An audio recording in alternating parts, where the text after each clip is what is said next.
온라인 수요 성경 공부 시간입니다. 오늘은 제5강 친구들의 방문 공부해 보도록 하겠습니다. 욥기 2장 11절부터 13절까지 말씀이 되겠습니다. 오늘까지만 공부하는 그 본문을 읽겠습니다. 다음 주부터는 본문을 함께 읽는 시간이 없고요. 본문이 길기 때문에 오늘까지만 욥기 2장 11절부터 13절 본문 말씀을 함께 읽겠습니다.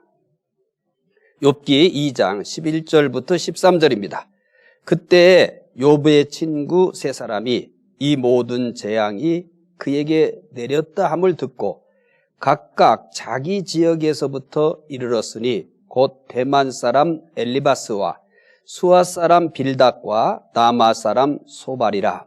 그들이 욥을 입문하고 위로하려 하여 서로 약속하고 오더니 눈을 들어 멀리 보매 그가 욥인 줄 알기 어렵게 되었으므로 그들이 일제히 소리질러 울며 각각 자기의 겉옷을 찢고 하늘을 향하여 티끌을 날려 자기 머리에 뿌리고 밤낮 7일 동안 그와 함께 땅에 앉았으나 욥의 고통이 심함을 보므로 그에게 한마디도 말하는 자가 없었더라. 먼저 제4강 복습하겠습니다. 지난주 공부했던 내용입니다. 첫 번째 질문은 하나님은 욥을 어떻게 평가하십니까? 하나님은 욥을 어떻게 평가하십니까? 욥은 온전하고 정직하며 하나님을 경외하며 악에서 떠났다고 하셨습니다. 욥기의 시작이 아주 특별하다고 그랬죠. 욥기의 시작은 욥을 소개함으로부터 시작하는데 여기에 말씀에 소개하고 있는 것처럼 온전하고 정직하며 하나님을 경외하며 악에서 떠났다라고 하면서 시작합니다. 두 번째, 사탄은 욥을 어떻게 평가합니까? 뼈와 살을 치면 틀림없이 하나님을 욕할 것이라고 하였습니다. 세 번째, 하나님은 사탄의 두 번째 말에 어떻게 하십니까? 하나님은 욥의 건강을 치도록 허락하셨습니다. 네 번째, 건강을 잃은 욥은 어떻게 합니까? 첫 번째, 발바닥에서 정수리까지 종기가 났습니다. 두 번째, 욥은 재 가운데 앉아서 질그릇 조각으로 몸을 긁고 있었습니다. 세 번째, 아내는 욥을 저주하며 떠났습니다. 네 번째, 건강을 잃은 욥의 태도. 첫째는 복을 받았으니 화도 받을 수 있다라고 합니다. 두 번째, 입술로 범죄하지 않았습니다. 자, 이제 오늘 공부 친구들의 방문을 함께 공부하겠습니다. 오늘부터는 이미 약속드린 것처럼 30분에서 40분 정도 공부를 하게 됩니다. 욥이 소유물을 다 잃고 10자녀를 잃고 건강까지 잃었지만 변함없이 온전하게 하나님을 섬겼습니다.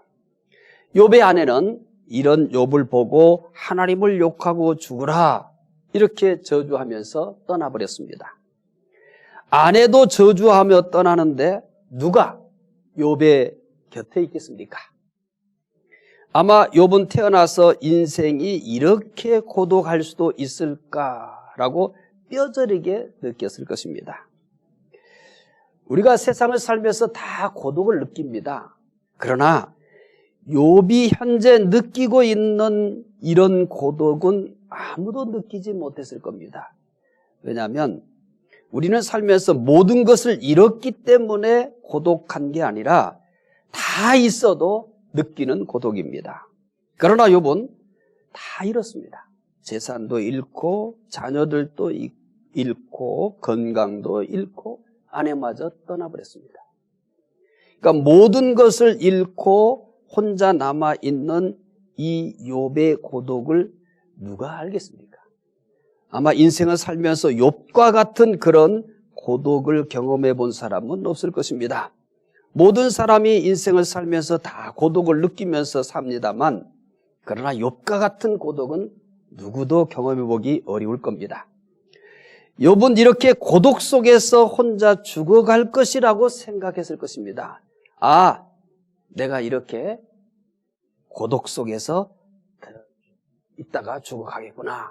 아마 이런 생각을 하지 않았겠습니까? 그런데 놀라운 일이 일어납니다. 말씀드린 것처럼 아내마저도 하나님을 욕하며 죽으라 이렇게 하면서 떠나버렸잖아요. 그래서 욥은 아마 이제 나 혼자밖에 없다. 철저한 고독 속에 있었을 거라고 생각합니다. 그런데 놀라운 일이 일어났습니다. 각각 다른 나라에 사는 세 친구가 욥의 소식을 듣고 찾아왔습니다. 세 친구는 욥을 위로하기 왔습니다. 모든 것을 잃고 혼자 있는 욥에게 세 친구들은 마치 천사와 같았을 것입니다. 자, 이제 세 친구 살펴보겠습니다. 11절 읽어보겠습니다. 2장 11절이죠. 그때 욥의 친구 세 사람이 모든 재앙이 그에게 내렸다 함을 듣고 각각 자기 지역에서부터 이르렀으니 곧 대만 사람 엘리바스와 수아 사람 빌닷과 나마 사람 소발이라. 그들이 욥을 위문하고 위로하려 하여 서로 약속하고 오더니. 자, 이 세 친구가 찾아온 목적이 나타나 있죠. 왜 왔다고 합니까? 욥을 위문하고 위로하기 위해서라고 이렇게 말씀을 했어요. 그렇죠? 자, 참 정말 위로가 필요한 욥입니다. 그런데 이렇게 세 친구가 위로하기에 찾아왔어요. 첫째, 대만 사람 엘리바스입니다. 이 대만은 남부 아라비아 사막의 에돔의 주요 성읍으로 여겨집니다. 단정은 못합니다. 단정은 못하고 이제 말씀드린 것처럼 남부 아라비아 사막의 에돔에 이제 여러 성읍들이 있는데 이 에돔의 주요 성읍 중 하나다 이렇게 여겨집니다. 그 다음에 이제 엘리바스는 하나님은 나의 신이시다라는 뜻입니다. 하나님은 나의 신이다. 두 번째 친구는 수아 사람 빌닷입니다. 수아는 지명 이름이죠. 수아는 북아라비아의 동부 지역으로 그드라가 낳은 아브라함의 막내 아들 수아의 정착지입니다. 그리고 빌닷은 투쟁의 아들 이런 뜻을 가지고 있습니다. 세 번째는 나마 사람 소발입니다. 나마는 아라비아 북서쪽에 위치하는 것으로 추정하지만 역시 정확한 곳은 알 수가 없습니다. 소발은 지저귀는 새라고 하는 뜻입니다. 대만 사람 엘리바스 그리고 수아 사람 빌닷, 나마 사람 소발은 고난당하고 있는 욥을 위문하기 위해서 왔어요. 이제 그들은 소문만 들은 거예요. 소문만 들었어요. 그래서 셋이 모여서 위문하러 왔습니다. 과연 그들은 욥을 보자 무엇을 했을까요? 자, 두 번째는 세 친구의 태도입니다. 첫 번째는 소리질러 울었습니다. 12절 읽어봅시다. 눈을 들어 멀리 보매 그가 욥인 줄 알기 어렵게 되었으므로 그들이 일제히 소리질러 울며 각각 자기 겉옷을 찢고 하늘을 향하여 티끌을 날려 자기 머리에 뿌리고. 욥의 세 친구는 욥을 보자마자 소리질러 울었습니다. 그들은 소문을 들었을 때는 이 욥을 직접 확인한 건 아니잖아요. 그런데 소문을 들은 것보다 욥의 실상은 더 심각했습니다. 그래서 누구라고 말할 것도 없이 이 욥의 세 친구는 욥을 보자마자 모두가 다 소리질러 울었습니다. 욥의 모습을 보면서 저절로 그냥 울음소리가 터져버린 거죠. 세 친구가 욥을 보았을 때는 상상할 수 없었던 그런 모습에 충격을 받았을 것입니다.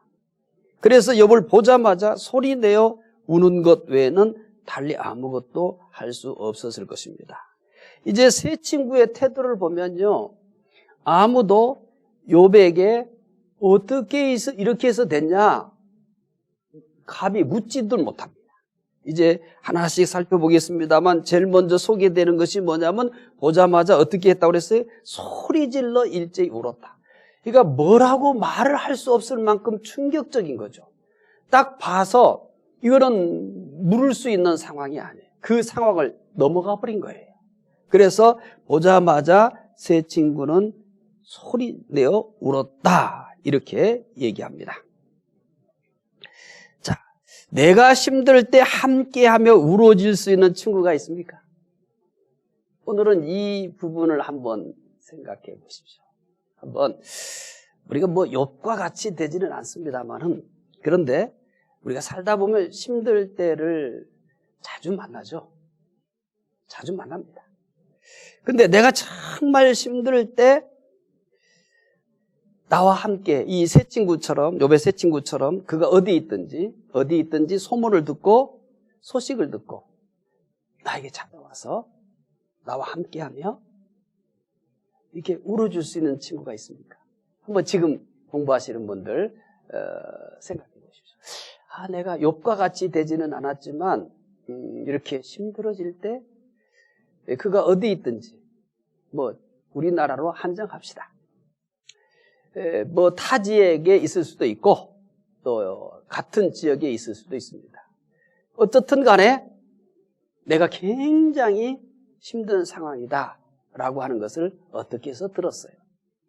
이 소식을 들은 친구가 어디에 있든지 나에게 찾아와서 나와 함께 하면서 내 모습을 보고 울어줄 수 있는 친구가 있습니까? 나를 위해서 울어줄 수 있는 친구가 있다면 인생을 정말 잘 살았습니다. 내가 지금 사회적 지위가 어느 정도고 내 재산 규모가 얼만큼이고 내가 지금 무슨 일을 하는 것과 상관없이 내가 힘들었을 때 그가 어디 있든지 소문을 듣고 소식을 듣고 나에게 찾아와서 나와 함께 하면서 나를 위해서 울어줄 수 있는 친구가 있다. 정말 인생을 잘 살 겁니다. 성공적인 인생을 살아갈 수 있습니다. 믿는 사람들은요, 형제나 자매가 힘들 때 함께하고 때로는 울어줄 수 있는 관계로 발전해 가야 합니다. 우리 교회는 세론들과 팀원들이 이런 관계가 되었으면 합니다. 이런 관계가 되도록 부단히 애를 쓰고 있습니다. 물론 현재는 이것과 거리가 멀 수도 있습니다. 연락도 잘 안 될 수도 있고 또 서로 잘 모임이 안 될 수도 있습니다. 그런데 우리의 목표가 우리도 참 이런 관계까지 가야 된다. 이런 관계까지 가야 된다. 이런 생각을 가지고 끊임없이 노력을 해보면은 우리도 그런 좋은 친구들이 되지 않겠습니까? 사실 우리가 이것을 이루기 위해서 훈련도 하고 셀 모임도 하고 팀 모임도 하고 공동체 축제도 해왔던 겁니다. 근데 이것은 단순한 프로그램이 아니라 이렇게 정말 멋진 믿음 안에서의 한 가족을 만들어가기 위한 노력들이었습니다. 자, 두 번째 봅시다. 세 친구의 두 번째 태도, 겉옷을 찢었습니다. 12절 다시 읽어봅시다. 눈을 들어 멀리 보매 그가 욥인 줄 알기 어렵게 되었으므로 그들이 일제히 소리질러 울며 각각 자기의 겉옷을 찢고 하늘을 향하여 티끌을 날려 자기 머리에 뿌리고, 세 친구는 자기의 겉옷을 찢었습니다. 옷을 찢는 행위는 이제 우리가 성경을 보면서 이제 특히 구약 성경을 보면서 가끔 만날 수 있는 거예요. 옷을 찢는 행위는 고대 사회에서 극심한 슬픔을 나타내는 행위입니다. 옷을 찢는 행위는 고대 사회에서 극심한 슬픔을 나타내는 행위예요. 이 욥기 1장 20절 기억하는지 모르겠어요. 욥이 소유물과 자녀를 다 잃었을 때 보여준 행동 중에 하나가 뭐냐면 욥기 1장 20절에 겉옷을 찢었다 이렇게 돼 있어요. 이미 지나간 내용이죠. 그러니까 욥이 소유물하고 첫 번째 시험에서 그런 거예요. 소유물을 다 잃고 그리고 자녀를 다 잃었어요. 그때 욥이 한 행동 중에 하나가 뭐냐면 자기의 겉옷을 찢었습니다. 그래서 고대 사회에서 이 옷을 찢는 행위는 아주 극심한 슬픔을 나타내는 행위예요. 그러니까 문화죠.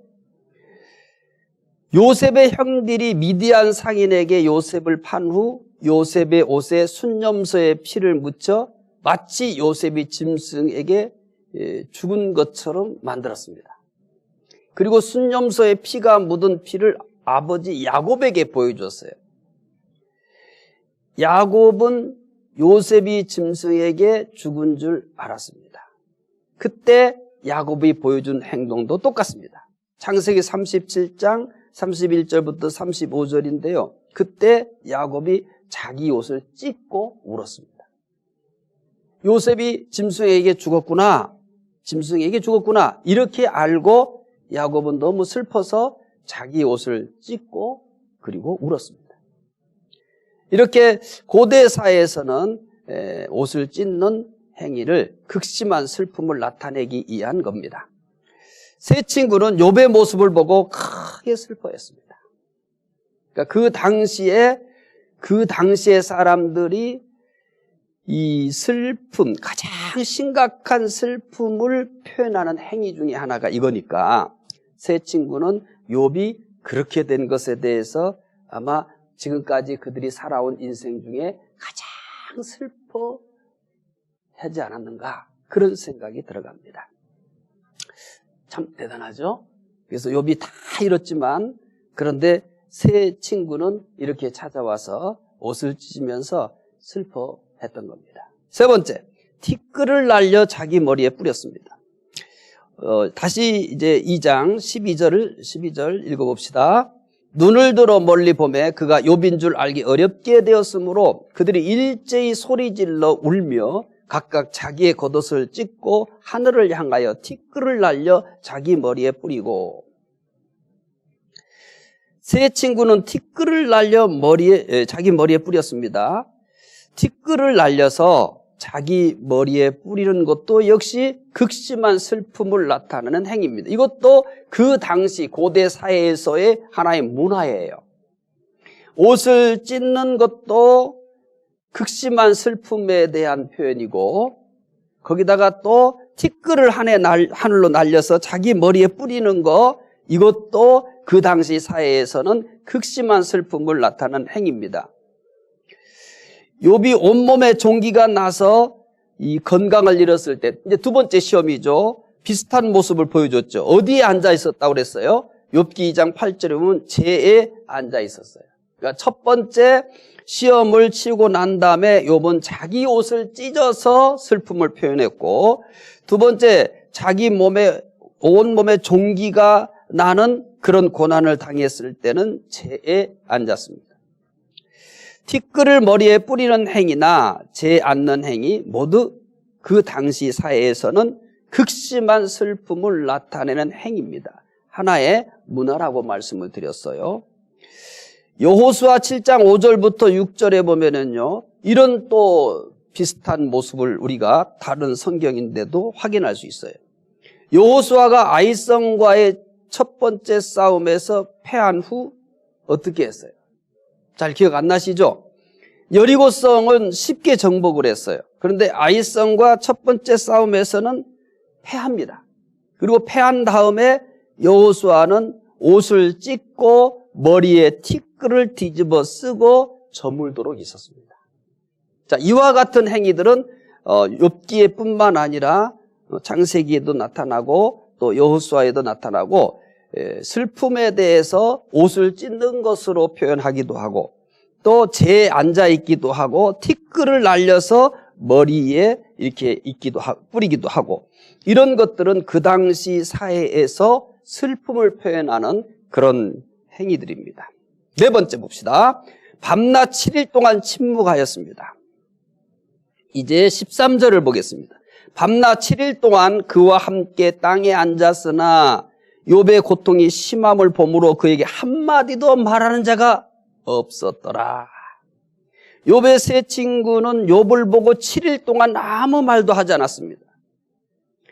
7일 동안 슬퍼하는 것은 고대 사회에서 죽은 사람을 애도하는 기간이에요. 이것도 문화예요. 창세기 50장 10절에 보면 야곱이 죽었을 때 7일 동안 애도를 했어요. 창세기 50장 10절을 읽어드리겠습니다. 그들이 요단강 건너편 아닷 타작마당에 이르러 거기서 크게 울고 애통하며 요셉이 아버지를 위하여 7일 동안 애곡하더니, 이렇게 돼 있어요. 야곱이 죽었을 때 7일 동안 이렇게 애곡했습니다.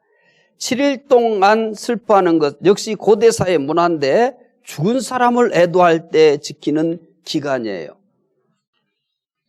세 친구가 7일 동안 침묵한 것은 욥의 10자녀의 죽음에 대한 애도, 그리고 욥이 죽은 사람과 같이 된 것에 대한 슬픔의 표시예요.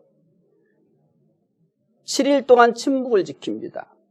이제 두 가지 의도가 있었을 것이라고 봐요. 10자녀의 죽음에 대한 애도가 있었겠고, 그 다음에 욥이 살아있으나 죽은 사람과 같이 된 그 비참한 모습에 대한 슬픔의 표시로 이렇게 7일 동안 침묵하면서 애도를 했습니다. 욥의 세 친구는 분명히 욥을 위로하기에 찾아왔습니다. 위로하기 위해 말씀드린 것처럼 첫 번째는 소리질러 울었고, 두 번째는 겉옷을 찢었고, 세 번째는 티끌을 날려 자기 머리에 뿌리고, 네 번째는 밤낮 7일 동안 침묵했습니다. 욥이 망했을 때 아내마저 떠났습니다. 그런데 세 친구는 멀리서 욥을 위로하기에 왔습니다. 욥을 위로하기 위한 이 세 친구의 방문은 사실 굉장히 놀라운 일입니다. 이미 말씀드린 것처럼 아내마저도 하나님을 욕하고 죽으라고 했잖아요. 아내마저도 버리고 떠났는데 타 지역에 있던 이 세 친구도 각각 사는 지역이 달랐잖아요. 그런데 이 세 친구들이 오늘날과 같이 서로 의사소통하기도 어려운 그런 사회인데 서로 연락을 해서 함께 욥을 위로하기에 왔습니다. 대부분 사람들이 친구가 어려워지면 어떻게 합니까? 뭐 예외적인 것도 있습니다만은 그 친구가 완전히 망했어요. 엄청난 빚을 졌어요. 자, 이렇게 사람들이 예를 들어서 망했어요. 그러면 가까이 있던 친구들이 이 친구를 어떻게 합니까? 멀리 합니다. 멀리 해요. 연락을 해도 받지 않습니다. 왜냐하면 혹시라도 자기에게 도와달라고 할까 봐, 또 아니면 자기가 이 친구 때문에 해를 입을까 봐 멀리 합니다. 멀리하는 정도가 아니라 아주 떠나버리는 사람도 많습니다. 그런데 이 세 친구는 욥이 완전히 망했다는 소문을 듣고 오히려 욥을 찾아와서 함께하며 웁니다. 친구가 어려웠을 때 더 가까이 하고 위로하는 것, 이것이 참 친구입니다. 오늘 이 시대는 정말 참 친구가 필요한 시대를 살아갑니다. 왜냐하면 우리 모두가 다 언제 어느 때 힘들고 어려운 일들을 만날지 모르는 굉장히 불안한 세상을 살아갑니다. 그래서 이렇게 어렵고 힘들 때일수록 정말 참 친구가 필요합니다. 특히 나이 들어갈 때 꼭 필요한 게 세 가지가 있다고 그래요. 나이가 들어갈수록 필요한 게 세 가지가 있다고 그래요. 첫째는 건강이에요. 두 번째는 또 이 생활에 필요한 돈이에요. 세 번째가 뭐냐면 친구예요. 건강과 돈만 있다고 해서 행복지수가 높아지거나 삶의 질이 높아지지 않습니다. 이게 친구가 필요하다, 이렇게 꼭 얘기합니다. 중부 가족들은 어려움을 당한 형제나 자매를 더 가까이 하고 함께하는 좋은 친구가 되었으면 합니다. 우리 중부교회 가족들은 전부 좋은 친구가 되었으면 해요. 그냥 이 내 신앙을 가지고 예배 드리는 그런 나 중심의 신앙으로 끝나는 것이 아니라 우리 모두가 똑같은 이런 세상을 살아가요. 욥이 만난 어려움은 아주 대단한 그 예외적인 상황이죠. 이렇게까지 되지는 않겠지만은 우리는 살아가면서 크고 작은 많은 일들을 만납니다. 따라서 우리 중부 가족들은 모두가 다 좋은 친구가 됐으면 해요. 세론들이 정말 좋은 친구들이 됐으면 해요. 또 팀원들이 모두가 세상에서 이렇게 둘도 없는 좋은 친구 관계가 됐으면 해요. 또 공동체가 그렇고요. 그래서 이렇게 서로가 세월이 갈수록 좋은 친구가 되면 교회에 오는 것이 얼마나 행복하겠습니까? 하나님께 나오는 거지만 또 거기에 좋은 보고 싶은 친구들 만나면 참 헤어지기 싫은 그런 좋은 친구들이 있다. 그들이 모여서 예배드린다. 그러면 얼마나 행복하겠습니까?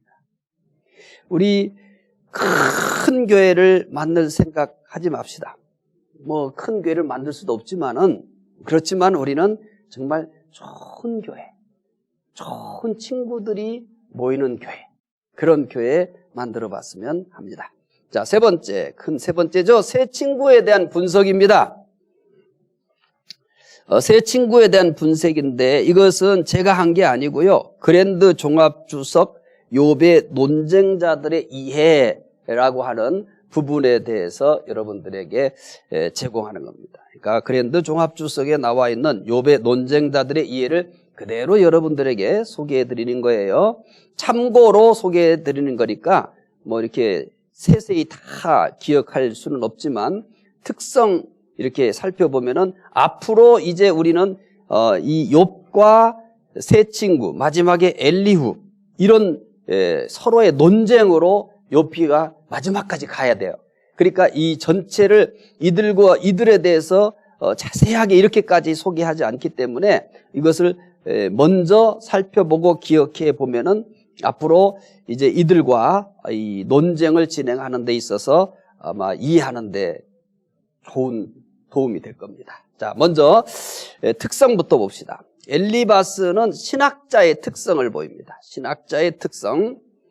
그러면 이제 엘리바스와 이제 세 번 논쟁을 하는데 그가 어떤 태도로 논쟁을 하냐라고 하는 것을 짐작할 수 있을 거예요. 빌닷, 역사가 법률가. 특성이 역사가 법률가적 특성을 보이고요. 소발은 도덕가 또 독단적 교리주의자 이런 특성을 보여요. 엘리후는 이지적인 신학자.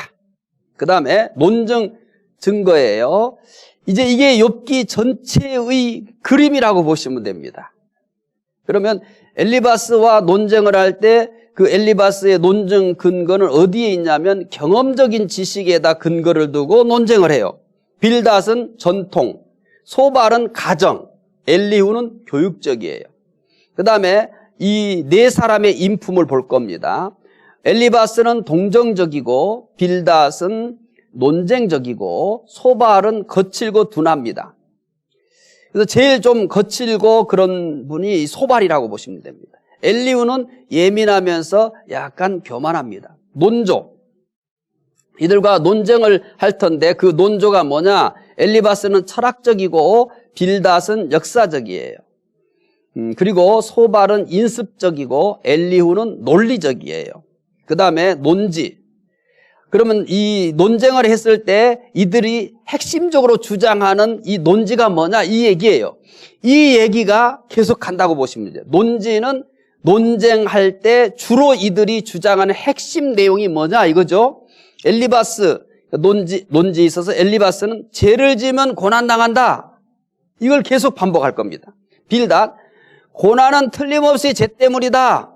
소발, 현재 죄를 짓고 있다. 엘리후, 하나님께서 정결하게 하시고 교훈하신다. 욥에 대한 훈계. 그럼 엘리바스는 욥에 대해서 어떻게 훈계하느냐? 자, 이거는 굉장히 중요한 그 욥기를 공부하는 데서 이해를 도와주는 자료들입니다. 욥에 대한 훈계. 엘리바스는 뭐라고 훈계하는 핵심 내용이 뭐냐? 악한 자만이 고난당한다. 빌닷, 악한 자는 항상 고난 가운데 있다. 소발, 악한 자의 생은 짧다. 엘리후. 겸손함이 하나님께 순종하라. 이런 주요 구절들이에요. 엘리바스의 주장이나 빌닷, 소발, 엘리후. 주요 구절 보면은 이제 여러분들이 공부한 후에 성경을 직접 확인해 보시면은 이해하는 데 도움이 돼요. 엘리바스의 주요 구절은 4장 8절, 5장 17절, 빌닷 8장 8절, 소발 20장 5절, 엘리후 37장 23절. 그러면 하나님에 대한 관념입니다. 엘리바스, 악한 자를 징계하시고 선한 자를 복주시는 의로우신 분이다. 이 엘리바스가 이해하고 있는 하나님이에요. 빌닷은 확고부동한 입법자이며 심판자자. 아까 말씀드린 건 빌닷은 어떤 특성을 가지고 있다고 그랬어요? 역사가며 법률가라고 그랬잖아요. 논쟁을 그렇게 해서 진행을 해요. 그리고 하나님에 대해서도 확고부동한 입법자이며 심판자다. 소발, 굽은 것을 곱게 하시는 철저한 분이다. 이 소발은 특성이 뭐였냐면 도덕과 독단적 교리주의라고 그랬잖아요. 그래서 굉장히 강성을 띱니다. 엘리후, 이지적인 신학자라고 그랬잖아요. 하나님에 대해서 어떻게 이해하냐면 훈련자이며 교사다. 자, 이름의 뜻 소개했었죠. 엘리바스, 하나님은 정금이시다. 하나님은 심판자이시다. 빌닷, 논쟁의 아들. 소발, 거친 혹은 지저귀는 자. 엘리후, 그는 나의 하나님이시다. 이것은 이제 앞으로 욥기를 공부하는데 소중한 자료이기 때문에 여러분 외울 필요는 없어요. 그런데 자주 한번 보셔서 비교해 보시면은 앞으로 공부하는데 크게 도움이 되리라고 봅니다. 자, 5강 복습하겠습니다. 첫째, 세 친구는 욥의 세 친구는 대만 사람 엘리바스, 수아 사람 빌닷, 나마 사람 소발. 왜 왔어요? 위로하기에 찾아온 친구들입니다. 두 번째, 세 친구의 태도입니다. 첫째, 욥을 보자마자 소리질러 울었습니다. 겉옷을 찢었습니다. 세 번째, 티끌을 날려 자기 머리에 뿌렸습니다. 네 번째, 밤낮 7일 동안 침묵하였습니다.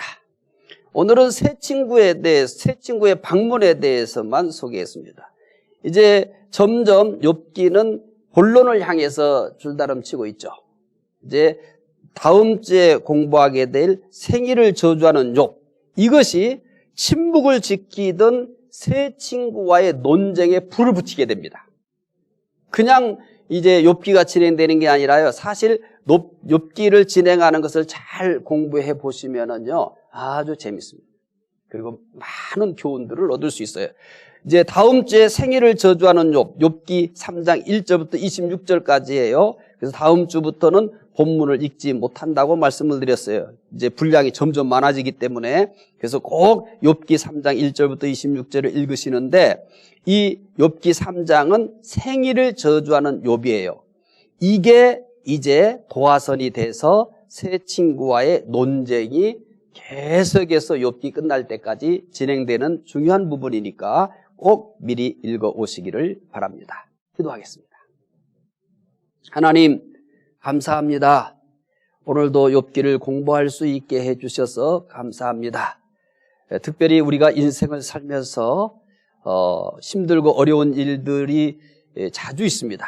이럴 때 우리와 함께 할 수 있는 친구, 또 울어줄 수 있는 친구가 있다는 것이 얼마나 큰 복인가를 깨닫게 해주시기 원합니다. 특별히 우리 셀, 그리고 팀, 공동체가 모두가 다 세상에서 가장 좋은 친구가 되게 해주시기 원합니다. 그래서 서로를 위로해 주기도 하고 또 함께 기뻐하기도 하고 때로는 울어줄 수도 있는 세상에서 좋은 친구들이 되게 해주시기 원합니다. 그래서 교회 가는 것이 그립고 행복하고 또 만나면 언제나 보람이 있고 기쁨이 있고 행복이 있는 그런 좋은 교회가 세워져 갈 수 있도록 도와주시기 원합니다. 욥기를 공부하게 하신 하나님, 끝까지 욥기를 잘 공부할 수 있도록 우리에게 건강도 주시고 또 시간도 주시고 열심도 허락하여 주시옵소서. 감사하며 예수님 이름으로 기도드리옵나이다. 아멘.